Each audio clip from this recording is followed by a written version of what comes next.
வணக்கங்களே, கடவுளூர் TV நேயருக்கு Lakshmanan அன்பு வணக்கங்கள். இப்போ நம்ம பார்க்க போகிறது வார ராசி பலன் 8ஆம் தேதியிலேருந்து 14ஆம் தேதி வரை எப்படி இருக்க போகுது தான் பார்க்க போகிறோம். எப்போதும் சொல்லதான் லக்னத்துக்கு பாருங்கள், ராசிக்கு பார்ப்பது லக்னத்துக்கு பார்க்க ரொம்ப பர்ஃபெக்டாக இருக்கும். உதாரணமாக ஒரு மகர லக்னம் விருச்சிக ராசினா விருச்சிக ராசிக்கான பலன்களை பார்க்கறதோடு மகர ராசிக்கான பலன்களை பார்க்கும்போது ரொம்ப பர்ஃபெக்டாக இருக்கும். அதே மாதிரி நம்ம இப்போ சொல்லும்போது முதலில் பொது பலன்கள் சொல்லிடும், அதுக்கப்புறம் தசா புத்தி பலன்கள் சொல்லுவோம். ஸோ உங்களுடைய ஜாதக ரீதியாக என்ன தசா புத்தி அந்தரங்கள் நடக்குதோ அதை நோட் பண்ணி வச்சுட்டு அதையும் மிங்கிள் பண்ணி பார்க்கும்போது ரொம்ப பர்ஃபெக்டாக இருக்கும். இந்த வீடியோட எண்டில் டிப் ஆஃப் த வீக் இருக்குது, மறக்காமல் பாருங்கள். மகர ராசிக்கு உங்களது ராசி அதிபதி சனி 2லிருந்து அது 3ஆம் அதிபதி, அதாவது குருவுடைய சாரத்தில் போகும்போது சொத்துக்களால் நல்ல லாபங்கள் வருவதற்கான வாய்ப்புகள், சொத்துக்கள் விற்பனையின் மூலமாக ஒரு பெரும் பணம் வருவதற்கான வாய்ப்புகள் ரொம்ப சிறப்பாக இருக்குது. அது ஒரு நல்ல விஷயம் தாங்க. மற்றபடி பார்த்தீங்கன்னா பேசும்போது சின்ன சோம்பேறித்தனம் இருக்கும், சில பேர் ஏடாவடமாக பேசுவீங்க. ஸோ அதை மட்டும் கொஞ்சம் அவாய்ட் பண்ணிக்கிட்டிங்கன்னா போதுங்க. ஸோ 3ஆம் அதிபதி 4 இருக்கும்போது சொத்துக்களால் நல்ல பெரும்பணம் வருவதற்கான வாய்ப்புகள், அதுவும் குரு சுக்கிரனுடைய சாரத்தில் போய் சுக்கிரன் உச்சமாகும் போது அது சொத்து இளைய சகோதர சார்ந்த விஷயங்கள் ஒரு அக்ரிமெண்ட் டாக்குமெண்டேஷன் மூலமாக ஒரு பெரும்பணம் வருவதற்கான வாய்ப்புகளும் ரொம்ப சிறப்பாக இருக்குங்க. நல்ல ஒரு முயற்சிகளுக்கு ஒரு பெரும்பணம் கிடைப்பதற்கான வாய்ப்பும் ரொம்ப நல்லாயிருக்கு. தாய சார்ந்த உறவுகளில் சின்ன சின்ன கருத்து பேதங்கள் வரலாம். ஸோ அதனால் அந்த அம்மா விஷயங்கள் மட்டும் கொஞ்சம் கவனமாக இருந்துக்கிறது ரொம்ப ரொம்ப நல்லது.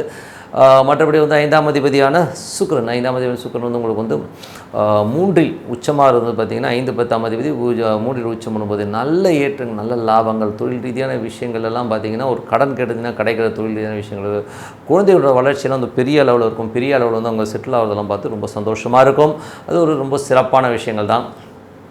அதுக்கப்புறம் பார்க்கும்போது உங்களுக்கு 6ஆம் அதிபதியான புதன், 6ஆம் அதிபதியான புதன் 4இல் கேதுடைய சாரத்தில் இருக்கும்போது ரொம்ப கவனமாக இருக்கணும்.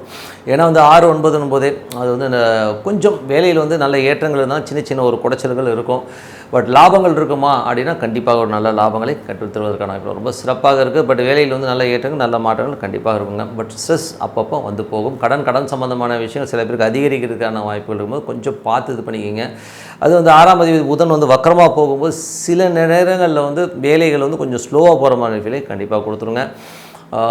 அதுக்கப்புறம் பார்க்கும்போது 7ஆம் அதிபதி, ஸோ 7ஆம் அதிபதி சந்திரன் பார்த்திங்கன்னா உங்களுக்கு வீடு சொத்துக்கள் சார்ந்த விஷயங்கள் அமைவதற்கான வாய்ப்பும் இந்த வாரத்தில் இருக்குங்க. அதுக்கப்புறம் குழந்தைகளோட வளர்ச்சி, வேலையில் புதிய வேலை கிடைப்பதற்கான வாய்ப்பும் ரொம்ப சிறப்பாக இருக்குங்க.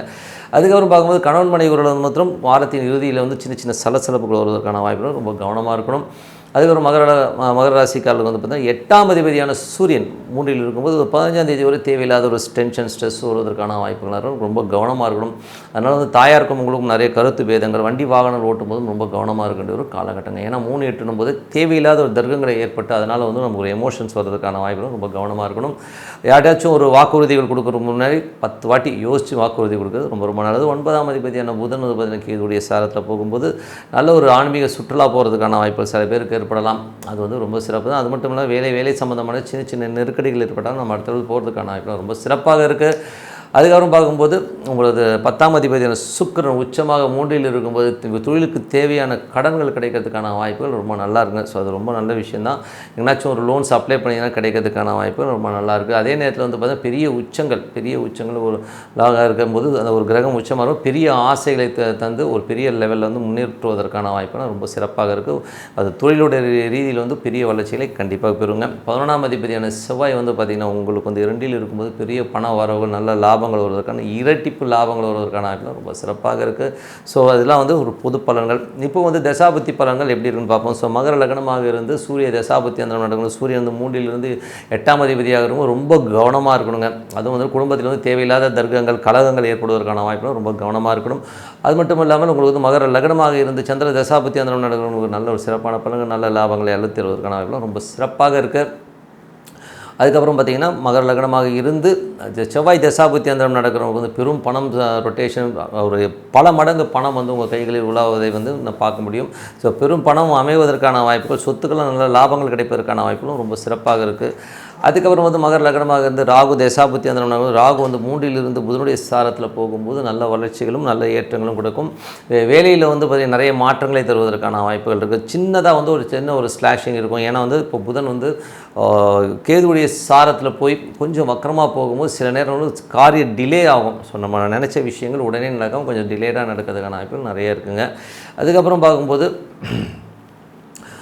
மகர லக்னமாக குரு தசாபுத்தி அந்தரம் நடக்கிறவங்களுக்கு பார்த்தீங்கன்னா வீடுகள் சொத்துக்கள் விற்பனையினால் ஒரு பெரும் பணம் வருவதற்கான வாய்ப்புகள் ரொம்ப நல்லா இருக்குது. ஸோ நல்ல ஒரு வளர்ச்சி கிடைப்பதற்கான வாய்ப்புகள் ரொம்ப நல்லா இருக்குங்க. அது வந்து சிறப்பான விஷயந்தான். மற்றபடி வந்து பார்த்திங்கன்னா மகர லக்னமாகிறது சனி தசாபுத்தி அந்தரம் நடக்கிறவங்க வந்து நல்ல லாபங்கள், நல்ல ஏற்றங்கள், நல்ல ஒரு விஷயங்கள் நடக்கும். சொத்துக்களாக நல்ல லாபங்கள், நல்ல விற்பனை நடக்கும். இப்போ புதிய சொத்துக்கள் வாங்குவதற்கான வாய்ப்பு, பழைய சொத்தை விற்று புது சொத்துக்கள் வாங்குவதற்கான வாய்ப்பு ரொம்ப சிறப்பாக இருக்குங்க.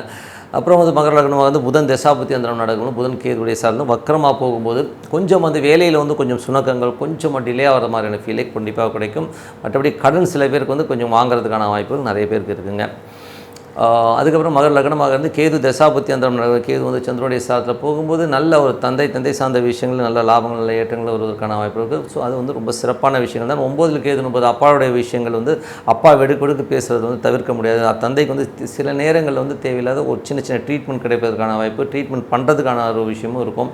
அது கொஞ்சம் கவனமாக இருக்கும். வெளிநாட்டில் இருக்கவங்க வந்து கொஞ்சம் அந்த சேஃப்டி மெஷர்ஸாக வந்து அந்த லீகல் சம்மந்தமான விஷயங்கள் வந்து கொஞ்சம் வந்து கரெக்டாக எடுத்து வச்சுக்கோங்க. ஸோ அது மட்டும் பார்த்துக்கோங்க. மற்றபடி வந்து பார்த்திங்கன்னா உங்களுக்கு மகர லக்னமாக வந்து சுக்கிர தசாபுத்தி அந்த பெரிய வளர்ச்சிகள், பெரிய ஏற்றங்கள் வருவதற்கான வாய்ப்புகள் இருக்குது. அதுவும் பார்த்திங்கன்னா தொழில் ரீதியான விஷயங்கள் நீங்கள் கடன் கேட்டிங்கன்னா கடன் கிடைக்கிறதுக்கான வாய்ப்பு ரொம்ப சிறப்பாக இருக்குது.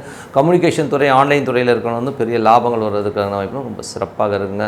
ஸோ என்னை பொறுத்தவரை நல்லா அமைதியாக இருந்து ஒரு இடத்துல வந்து நம்ம பிரார்த்தனை பண்ணுங்கள். இறைவன் நம்மளோட ஒன்றும் போது கண்டிப்பாக சிறப்பான பகுதியில் கண்டிப்பாக நடக்கும். டிப் ஆஃப் த வீக்கில் இப்போ நம்ம பார்க்க போகிறது வந்து இப்போ வந்து நாட்டில் வந்து நிறைய விஷயங்கள் பார்க்குறோம். நான் தான் சித்தர், நான் தான் சாமி, இந்த மாதிரி வந்து நிறைய பேர் வந்து சொல்லிக்கிட்டு வராங்க. ஸோ அவங்க சாமியா இல்லைங்கிறதுலாம் அடுத்த விஷயம். பட் யார் சாமி, யார் கரெக்டான ஆளுங்கிறத முதல்ல வந்து நம்ம தெரிஞ்சுக்கணும். இதில் வந்து என்ன பியூட்டினா, நிறைய பேர் வந்து சாமின்னு சொல்லிவிட்டு அவங்கள காலில் விடுறதுனால நமக்கு என்ன கிடைக்க போகுது, முதல்ல அதை தெரிஞ்சுக்கோங்க. இன்னொன்று, ஒரு சாமி வந்து ஒரு 50,000 1,00,000 வாங்கிட்டு நான் ஆசீர்வாதம் பண்ணுறேன் உங்களுக்கு எல்லாம் கிடைக்குன்னா அப்போ அவர் சாமியா அப்படிங்கிற லெவலையும் நமக்கு ஒரு பெரிய கொஸ்டின் மார்க் இருக்குது. ஓகேங்களா? ஸோ முதல்ல வந்து யார் சாமி, யார் ஆசாமி. ஸோ சாமிங்கிறவர் வந்து முதல்ல வந்து சித்தர்கள் எப்படி இருப்பாங்க. சித்தர்கள்ங்கிறது பார்த்திங்கன்னா அவங்க காட்டில் இருப்பாங்க, அவங்க நாட்டுக்கு வரவே மாட்டாங்க. முதல்ல அது புரிஞ்சுக்கோங்க. அவங்க ஏதாச்சும் ஆள் அரவம் இல்லாத இடத்துல உட்காந்து தியானம் பண்ணுவாங்க, இறைவனாக ஒன்றி இருப்பாங்களே வழியா.